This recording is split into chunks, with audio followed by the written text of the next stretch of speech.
करुणा मुंडेंनी महिला आयोगाच्या अध्यक्षा रुपाली चाकणकरांवर तोफ डागली। चाकणकरांनी धनंजय मुंडेंचं काय तर त्यांच्या गुंडांवरही कारवाई केली नाही। मी 5 तक्रारी केलेल्या आहेत, आजवर आयोगाकडे तरीही कारवाई होत नाही आणि त्यामुळे चाकणकर जर माध्यमांना खोटी माहिती देत असतील तर मी त्यांना कोर्टात खेचेन असा इशारा करुणा मुंडेंनी दिला। यंत्रणा आहे, महिला आयोग आहे, अमुक आहे, तमुक आहे, अशा अनेक गोष्टी असताना तुम्ही वारंवार मीडियासमोर येऊन या सगळ्या गोष्टी बोलता। त्यामुळे तुमचे आरोप हे हेतुपुरस्सर आहेत आणि कुठेतरी तुम्हाला याच्यापूर्वी न्याय देण्यात आलाय असं सुद्धा चाकणकर मॅडम महिला आयोगाच्या ज्या अध्यक्ष आहेत त्यांनी म्हटलेलं आहे। तुम्ही म्हणताय तुम्ही कारवाई करतात, पण तुम्हाला एक ये कल मी दिलेला आहे की अगोदर ची जे कंप्लेंट आहे त्याच्यावरती तुम्ही कारवाई करा आणि ये कंप्लेंट किती तारीखची आहे मी तुम्हाला बोलू शकते। ये 5 कंप्लेंट आहे, 27/1/2023, 5/1/2024, 27/1/2023 आणि 13/10/2022 असं करून सगळे मिळून 5 कंप्लेंट आहे, ज्याच्यामध्ये माझे पाठीमागे ऐसे घाणेरडे लोकांना सोडण्या आणि खोटे व्हिडिओ बनाना आणि असे माझे जे गाडीवरती हल्ला केला, माझ्यासोबत मारहाण केली गुंडे लोकांनी। इनफॅक्ट वाल्मिक कराडने जो कलेक्टर ऑफिसमध्ये माझ्यासोबत मारहाण केली होती आणि इतका मोठा घाणेरडा कृत्य केला होता माझ्यासोबत, मी बोलू शकत पण नाही।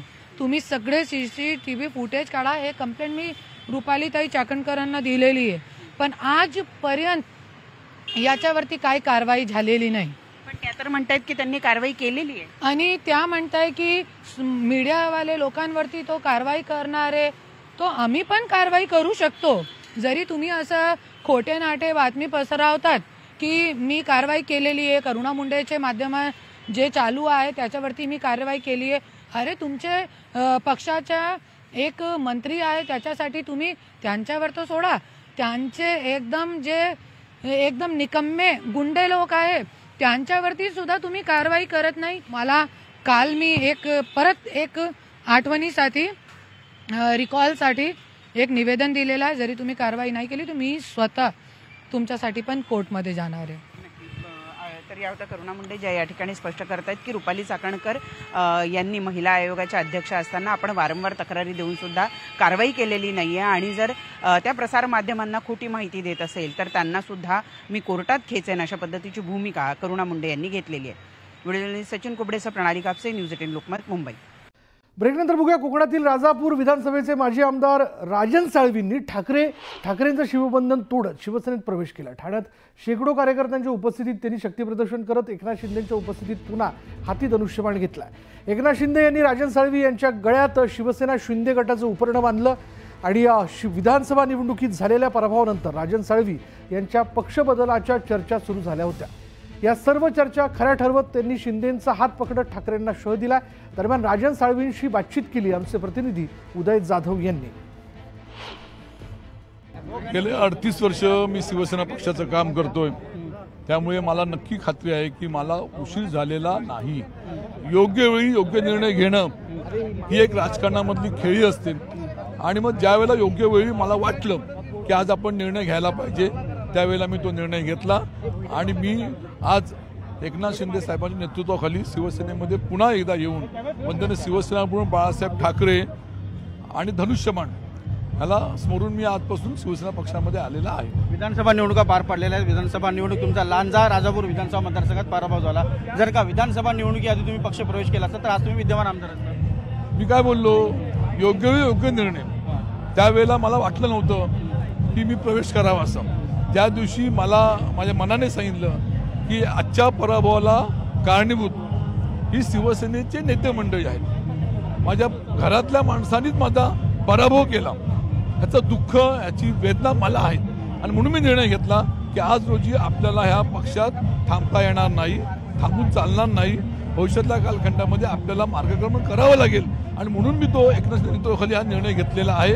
मी अत्यंत समाधानी आनंदी आहे। कोण घरातली माणसं ज्यांच्यामुळे तुमचा पराभव झाला, कोण आहे? मी सांगितलं आपल्याला ना, शिवसेना पक्षामधले शिवसेनेचे माजी खासदार नेते विनायक राऊत आणि त्यांची सर्व टीम त्यांनी माझ्या विरोधामध्ये काम केलं आणि म्हणून मला पराभव सामोरं झालं, हे मला दुःख आहे. विनायक राऊतांनी प्रतिक्रिया तुमच्यावर टीका देखील केलेली आहे, तुम्ही इथे पक्षप्रवेश करता. काय केली सांगा ठिकाणा? त्यांनी केले की तुम्ही सामंतांच्या घरचे नोकर आहात, त्यांची नोकर म्हणून त्यांचे तिकडे पक्षप्रवेश होतात. सामंतांचा मी नोकर असल्याचं कारणच नाहीये. सामंतांच्या विरुद्ध लढलो होतो त्या ठिकाणी. आज नाही म्हटलं तरी जिल्ह्यामध्ये माझं वेगळं वलय आहे. मी त्या ठिकाणी जिल्हाप्रमुख म्हणून काम केलेलं आहे, रत्नागिरीमध्ये काम केलेलं आहे. त्या सामंतांचा मी नोकर, सामंताचा कोण याचा काही संबंध होऊ शकत नाही. माझा विश्वास हा एकनाथ शिंदे साहेबांवरती असल्यामुळे मी शिवसेनेमध्ये प्रवेश केलेला आहे. जे विनायक राऊत जे बोलले तर त्यांच्या पद्धतीने बोलले असतील.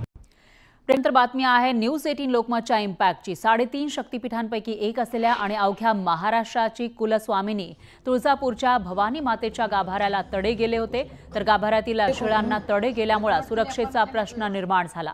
न्यूज 18 लोकमतनं तडे गेलेल्याची बातमी दाखवताच मंदिर संस्थांना पुरातत्व विभागाच्या माध्यमातून स्ट्रक्चरल ऑडिट केलेलं आहे, तर बोरोस्कॉपी चाचणीमध्ये मंदिरात वापरण्यात आलेल्या बांधकाम साहित्याची तपासणी केली.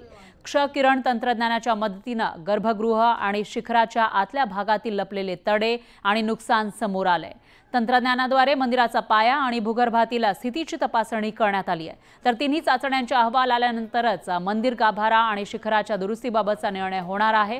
1993च्या भूकंपानंतर करण्यात आलेल्या शिखर बळकटीकरणामुळे अतिरिक्त भार निर्माण झाल्यानं तुळजाभवानी मंदिरातील शिळांना तडे गेल्याचं उघड झालंय. स्ट्रक्चरल इंजिनिअरिंग वगैरे जे आहेत तर त्यांचं स्टडी करून आणि आपल्याला बरेचशा वेगवेगळ्या टेक्निक्स पण आहेत. नॉन इन्व्हॉल्व्ह टेक्निक, त्याला ग्राउंड पेनिट्रेटिंग रडार वगैरे म्हणतात, की आतले दगड कसे आहेत, म्हणजे त्याच्यामध्ये त्याची क्षमता आहे का पुढचे 100, 200, 400 वर्ष मंदिराचा जो भार आहे तो ते पेलवू शकतील का, तर त्याचा स्टडी करून साधारणतः एक आपल्याला म्हणजे 8-10 दिवसामध्ये कळवणार आहेत. तुम्ही अशा प्रकारचं होल पाडत असाल जुन्या वास्तूला, तर या ठिकाणी मंदिराचा कुठला तर सक्षम अधिकारी किंवा मोठे पदाधिकारी या ठिकाणी उपस्थित असणं गरजेचं होतं. सुधारणा झाल्या पाहिजे ही भूमिका आमची राहील, परंतु पूर्णपणे मंदिर हे पाडून नव्यानं बांधकाम करू देण्याचा जो घाट काही लोकांनी घातलेला आहे तो आम्ही हाणून पाडल्याशिवाय राहणार नाही. मंदिरमध्ये जो बदल घडायचा तो मेन गाभारा आहे, तो ऐतिहासिक गाभारा असल्यामुळं पूजाला विश्वासात घेणं गरजेचं आहे. आम्ही परवा मीटिंगमध्ये असे काही गोष्टी सुचवल्यात मंदिर संस्थांना, की मंदिर गाभाऱ्याचं काम करत असेल तर कुठल्या सुरक्षित बाबा त्याला सांगाडा वगैरे काय करणार आहेत का नाही, देव कुठं ठेवणार, ह्या विषयी आमची बरीच चर्चा झालेली आहे, पण ते आम्हाला कुठंच उलगडा आमचा होत नाही. दरम्यान जेजुरी गडावर माघ पौर्णिमेच्या निमित्तानं संगमनेर इथून येणारी मानाची होलम राजाच्या काठीची शिखर भेट करण्यात आली. दुपारी काठीच्या शिखर भेटीचा हा सोहळा पार पडलेला आहे. हा सोहळा पाहण्यासाठी भाविकांनी मोठ्या संख्येनं गर्दी केली. येळकोट येळकोट जय मल्हारचा जयघोष करत भंडाऱ्याची उधळण करण्यात आली. यावेळी गडावर भक्तिमय वातावरण पाहायला मिळालं.